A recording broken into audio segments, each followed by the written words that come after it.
Well, hello and welcome to another episode of Marty's Matchbox Makeovers. Today I shall be doing a makeover on this number 56A London trolley bus, which came out in 1958. This particular model, as you can see, I believe will be quite challenging as the condition it's in is not the best. But there again, that's what I'm here for. Try and make it look new again. So I hope you stick around to see the finished product. So this is a London trolley bus. And what's a trolley bus, I hear you say? Well, it's actually a bus that operates very similar to a tram in that it's got an electric motor and it takes power from overhead cables. The only difference is it doesn't run on rails. So let's have a closer look at the model. Wow, I didn't notice the underside. Particularly badly corroded and pitted, etc. It says there you can just make it out, London trolley bus. The axles are rusty and some of the tyres and wheels are split, I've noticed. There's a little tab on the front there that holds the base on. 6 tyres to replace. There's another close-up. Unusual end on that axle. Can you see the one on the left? It's got 3 raised dimples on it. Never seen that before. On the roof, these are what's supposed to represent the pickups for the electric motor, one positive, one negative, I guess. And they're stowed flat on the roof when it's not connected to the power grid. Looking at the base here, it's only held on by the tab at the front and those 2 little rabbit ears at the back. So, and it's already a little bit sloppy, so I'm hoping it's got a bit of give in it. And I can use this tiny little dental tool, which is like a mini jammy bar for reefing teeth out or something. And it's ideal to get in here and just pop that base off without too much damage.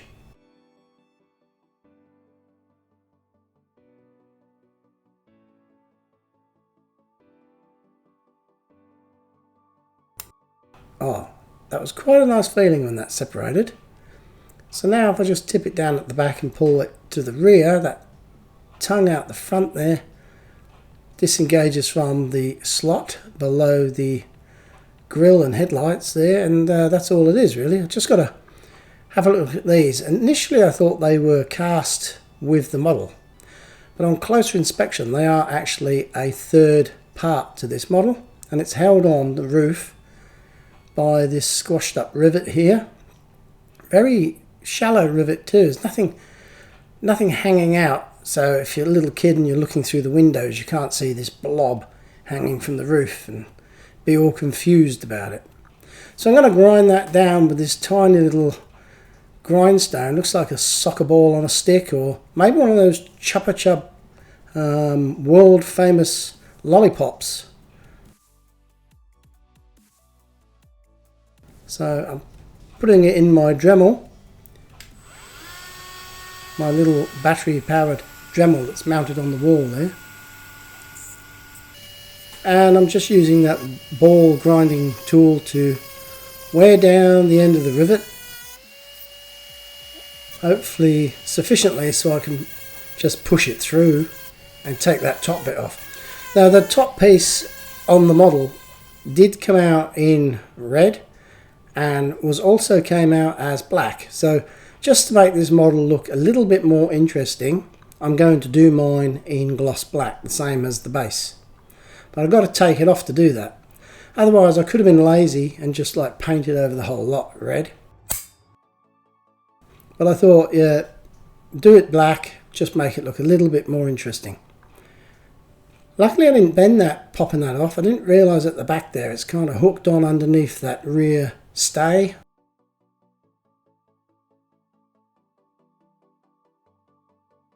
But quite lucky. I think that's meant to be bent forward. I don't know why I think that, but I fear if I bend it back it will snap off, so I'm leaving that like it is. This here is slightly warped. Obviously there was a gap below it when it was new and somebody's pushed on it. And once they've pushed on it, it's down for life. Unless you take it off and bash it back like I'm doing now.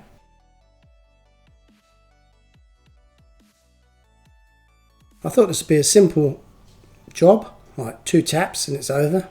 But no, I had to kind of flip it over, tap it, flip it back again, tap it, flip it over. You get the idea.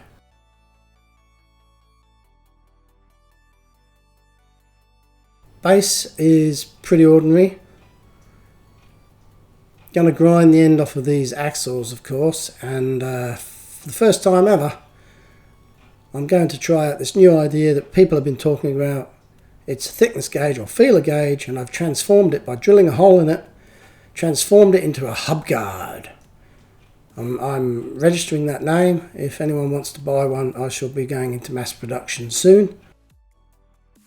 The idea is that you put it over the end of the axle and it protects the tyre from being damaged, or prevents the tyre from migrating towards the grindstone, which is what happens quite a bit.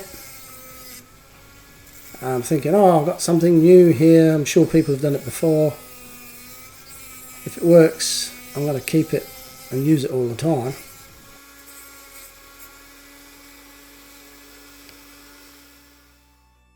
And it worked. And the tyre is not damaged any more than it was, which is a good thing. I don't know why the end's bent like that. Strange. I didn't notice that when I was grinding it. Maybe it happened during the grinding process. But I did it 2 more times on these rear wheels and they're not bent, so it's all a bit of a mystery to me. These tyres have kind of shrunk, or the axles have expanded, one or the other. Some of the tyres have split. I've got a little crack in them. Not only that, they're pretty tough to pull off. Normally, they just drop off or spin around when you're grinding them. But look at the corrosion there. That's what the problem is. The axle's corroded and expanded, I believe, and caused these wheels to jam on and the occasional one to split because of the stress of the expansion of the metal in the axle. A bit annoying. I'm going to have to try and find some replacements for these. If I put them on, there's a risk that they might split when I put them back on. Or they are split, they might split worse.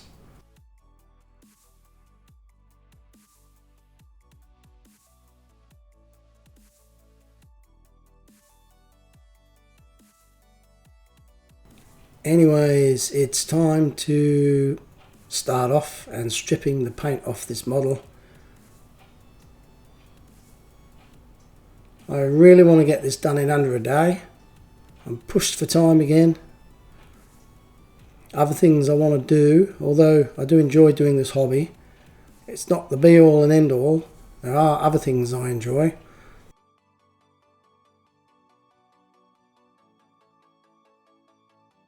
Trying to find somewhere to pick it up so I don't have to pick it up with my fingers. That looks like a good spot. Clamp it there.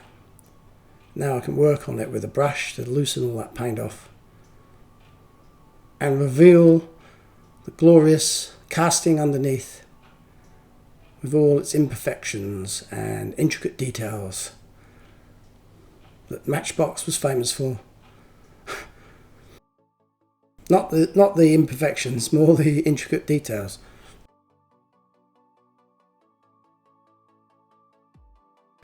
So a rather small model, not many bits to it, and on the face of it looks pretty boring. I've been looking at it for a number of months now, thinking, shall I or shan't I? And then I thought, well, I do want one of every one, so I've got to get round to it sooner or later. So not only do you have to do the interesting models, sometimes you have to do the boring ones. And I've done so many buses because I think Matchbox had some kind of fetish about Matchbox buses. They seem to produce different one every year. Well, there's loads of them around, that's for sure, and so many different variants. Underneath there's some severe pitting and corrosion that I'm going to address with some brass brushes, just with little brass hairs on them there to try and scrape off the corrosion and make them look a little bit better when they're repainted. I did have a number of tiny wire rotary brushes and I don't know where they've gone. I looked and looked and looked and I think maybe I've used them, Maybe I've been chucking them away, without thinking, one by one, and they all seem to have gone. So despite my efforts, the corrosion and the pitting did not really get that much better. But at least I tried. Anyway, I got to a point where I figured these should look alright with some paint on. And so away I go in the spray booth to get this made over. Put some of the light grey Tamiya undercoat on. That hides a lot of blemishes, which is good. It's almost like a kind of micro filler as well.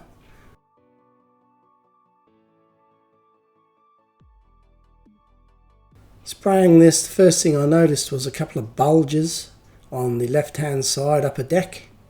You'll see in a second, I'm sure. It's like an imperfection from the factory where, I don't know what would cause it, but maybe the mould was worn out and allowed for a little bit of extra metal to build up on the side.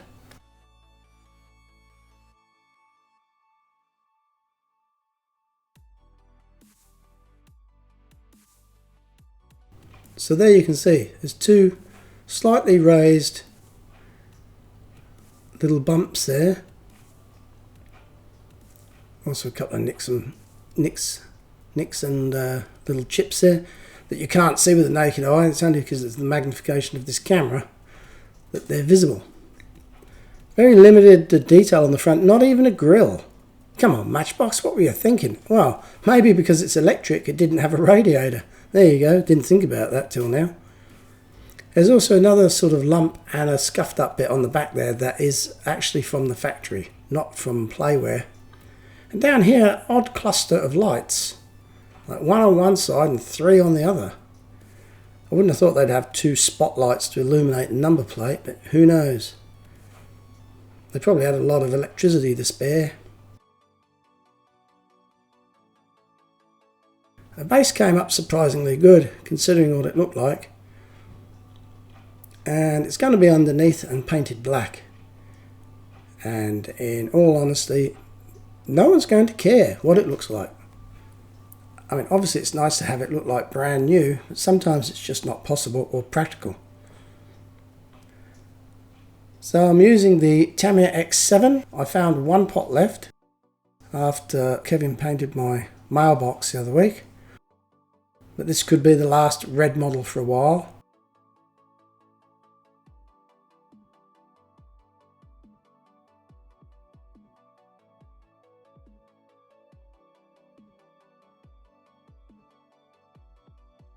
Stick it there, and I'm going to keep it dust free. I'm going to plonk this little glass dome over it. We live near a dirt road and trucks go past all day every day and kick up a lot of dust, and no matter how much you clean around here, there's a lot of dust. So I'm taking the precaution today of putting that dust cover on.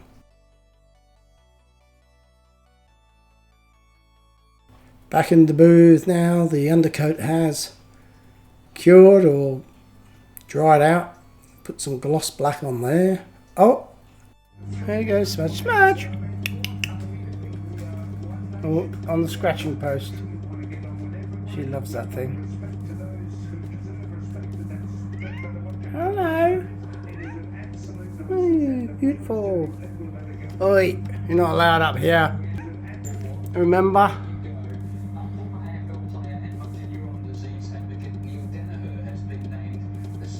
Oh, she's going outside, is she? Come on then.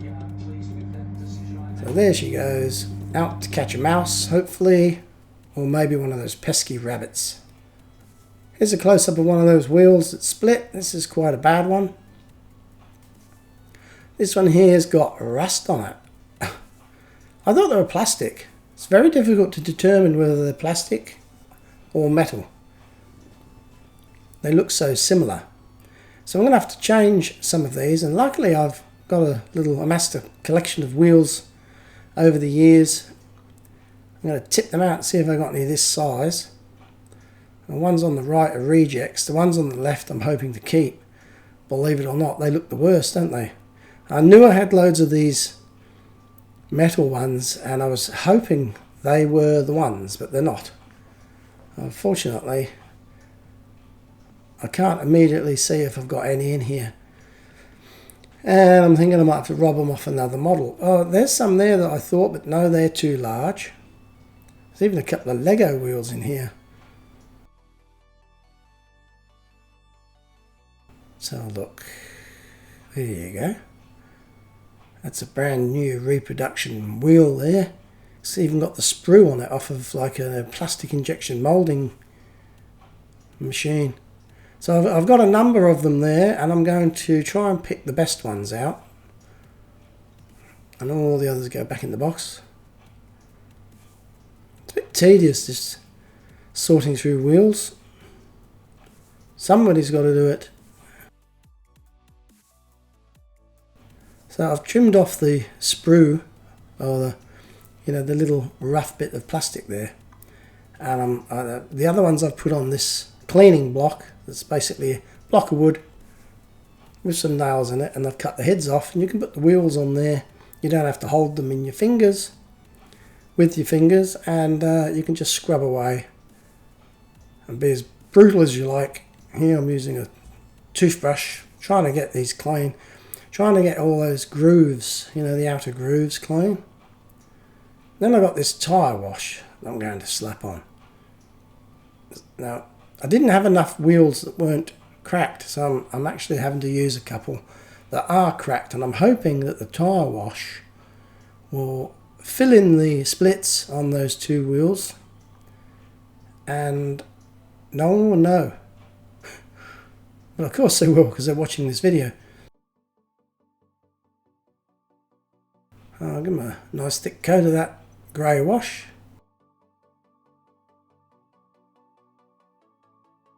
When that's dry, I'll flip them over and do the other side. Well, already we're at this stage, which is amazing. This is a world record for me. It feels like the time's flown. There's not many parts to this, and I'm keen to get it done. Another video up my sleeve. I've cleaned the axles as well with emery paper. And just checking these wheels again that they're going to fit, and sometimes they have a good side and sometimes they have a bad side, so I always try and get the good side facing out. And there's plenty of axle there for me to peen over to make the end of the axle. Now I've got to go out the shed and do that, and I'm not happy about it because, believe it or not, it's 41 degrees outside, blisteringly hot. Anyway, sometimes you have to go the extra mile to make things work and get things done. So I'm out here now, breaking out in a sweat, using some powerful drill press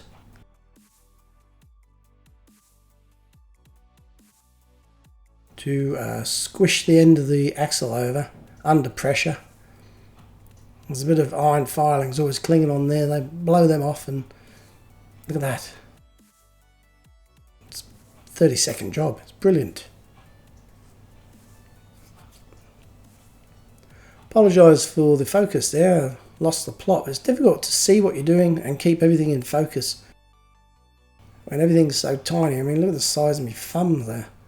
It's massive. So they're all done. Time to head back.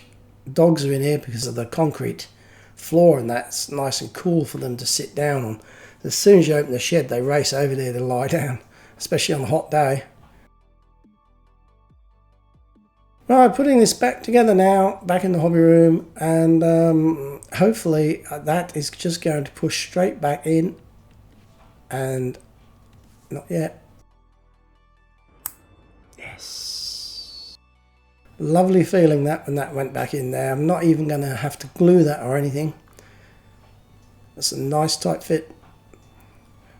Won't be going anywhere unless you force it off manually. I'm hoping the base goes on as easy as that. but there must be a trick to it because it took me quite a while, and I had to use more pressure than I wanted, and it wasn't much fun because I thought I was going to ruin it again and have to start again.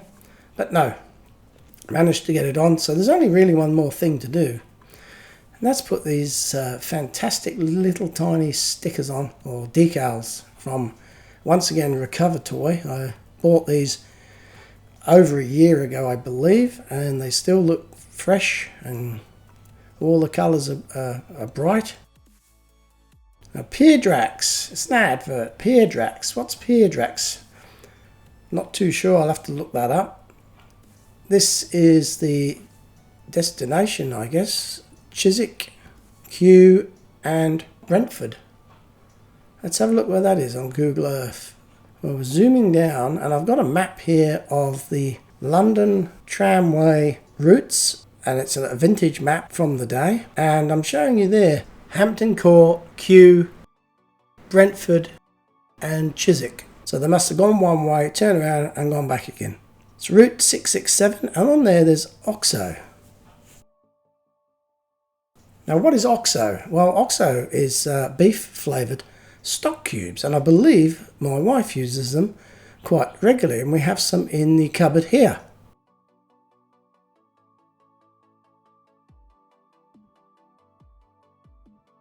Well, would you believe it?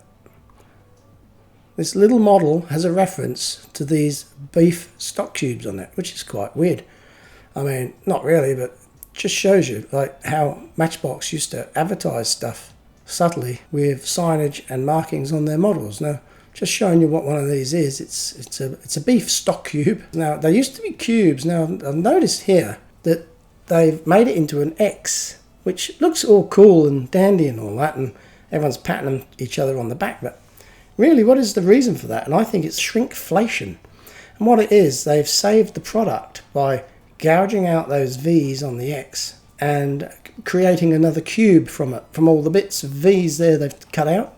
Now, when I was looking up OXO online, I found this print out and build old vintage OXO cube, and it's been uploaded by a person called Your Ever Loving Uncle, and I could not believe it. This guy actually is subscribed to my channel, and not only that, when I went on holiday to England, I went out for a drink with him, and it was great. And one of my videos of the Cessna aircraft, that was his model that he gave me when I was in England. So your ever-loving uncle, Dean Biddell from Norfolk in England, how are you doing? I hope you're still watching. And if you are, there's a pleasant surprise for you, a bit of a shout out. I'm making up one of your OXO cube boxes now, just to see what it looks like. I must admit, I got a little bit, gone a little bit off the track here, but it's sort of, you go down a rabbit hole when you start looking at these things, and you don't know where you end up. And this was the first one I printed off, and this is the second one I printed off because I thought the first one looked a little bit small, so I upsized it, and it didn't really go together very well. So maybe the small one is the correct size. Anyway, my wife was saying to me, what are you doing printing all this stuff out? And I said, it's OXO cubes. And she goes, what are you doing that for? And I told her the story. And she says, I've got one of those boxes. I said, what? Where? Anyway, she ran in the bedroom and threw all these clothes out of a drawer and then produced this. And it's a metal tin. It's a tin box. It's a metal tin box. Of course it is, it's tin. And it's an old OXO cube box. And I thought, I wonder if in those days the cubes were bigger than these days. It wouldn't surprise me. So I put some of these modern OXO cubes in there. Sure enough, it will only hold 6. So they are the same size, even though discreetly they are less product because they've made them into X's instead of cubes. Anyway, back to the vehicle. Now the Peerdrax, I looked that up too. The Peerdrax used to be made in England back in the 1800s, and it was a pear flavoured fizzy drink. And they stopped supplying in 1988, and now it is solely only produced in Trinidad by the Pepsi Cola Trinidad Company. and it's a very, very popular drink in Trinidad and Tobago. So you can't buy it in England, but you can if you live in Trinidad. And you can also order it online and get it shipped over. So if you wanted to try some pear drax, it is still available. I'd never even heard of it before I did this. Now these decals from Recover Toy, be warned if you buy some, they separate extremely quickly from the backing sheet. This one caught me unawares, and it was nearly a catastrophe, nearly a failed makeover, because if that had wrapped around on itself like it nearly did, they are virtually impossible to unravel without tearing them or creasing them or damaging them in some way. And it's happened a few times in the past, and I wasn't quite expecting that then, and I must admit I went into panic. But I managed to get it on the vehicle and straighten it out. And now I've got to squeegee out any excess water from underneath the decal. Now, what happens with these long ones like this on the side of a bus, if you don't go exactly parallel, 90 degrees to the model, it can curve the decal, and because you're squeegeeing it out, once it's curved, it's basically stuck on and virtually impossible to move.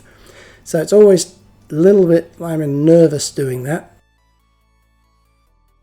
And I've got to do it again in a minute on the other side, which is scary too. So there's that sign, Chiswick, Kew and Brentford. One goes on the side and one goes on the back. I suppose it's on the side there above the door, so people waiting at the trolley bus stop can look up before they climb aboard, and that way they won't get on the wrong bus. Very cute stickers actually, very well produced, extremely sharp lettering, a tiny font. That one's gone a little bit crooked, so I give it a rough straighten up, and then I suck the water out, the excess water, using a little scrap of tissue. It's actually kitchen paper, so it's still floating at the moment.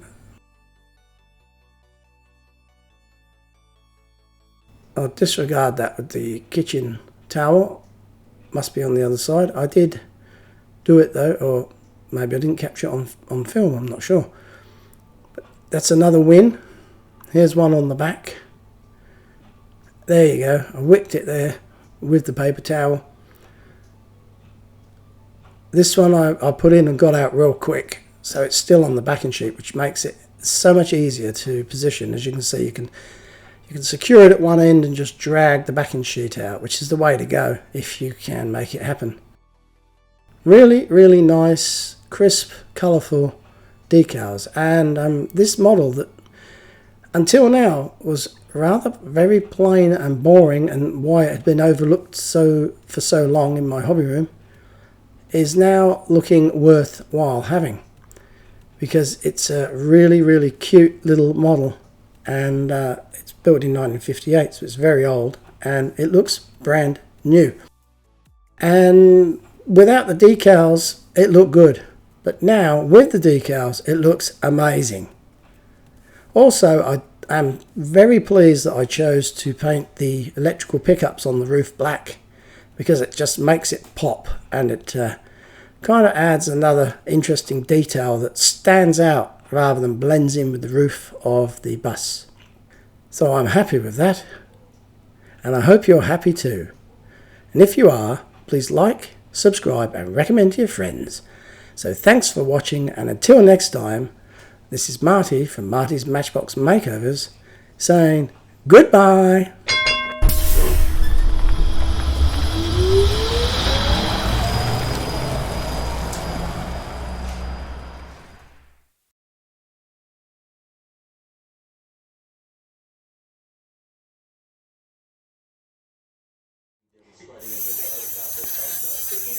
Well, gone.